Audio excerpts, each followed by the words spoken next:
গোলাপগঞ্জ উপজেলা sporting club France কর্তৃক আয়োজিত ইয়াকুব ওমর ফুটবল টুর্নামেন্টের আয়োজন করা হয়েছে। 25 আগস্ট প্যারিসের পার্শ্ববর্তী লা কর্নভ ফুটবল মাঠে স্থানীয় সময় বেলা 11টায় আনুষ্ঠানিকভাবে টুর্নামেন্টের শুভ উদ্বোধন করা হয়।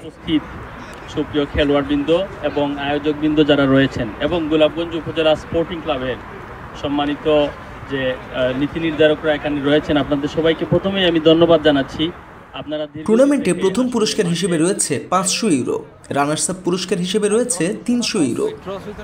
টুর্নামেন্টের উদ্বোধনী যাত্রায় ছিলেন গোলাপগঞ্জ উপজেলা স্পোর্টিং ক্লাবের সদস্য এবং লিগ্যাল এইডের প্রেসিডেন্ট MA আজাদ। টুর্নামেন্ট সফল এবং সুন্দরভাবে সম্পন্ন করতে সকলের সহযোগিতা কামনা করেন গোলাপগঞ্জ উপজেলা স্পোর্টিং ক্লাবের সভাপতি ফখরুল ইসলাম।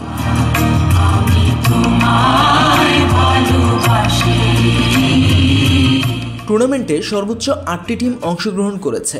টিম এন্ট্রি শেষে বেলা 11টায় খেলার আনুষ্ঠানিকতা শুরু হয়। এ সময় ফ্রান্সের বিভিন্ন সামাজিক রাজনৈতিক সংগঠনের নেতাকর্মী সহ বিপুল সংখ্যক প্রবাসীরা উপস্থিত ছিলেন।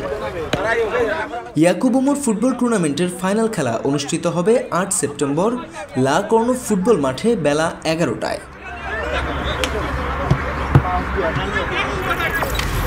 আপনারা দেখছেন ওয়েব নিউজ, বিশ্বজুড়ে বাঙালি আমেজি।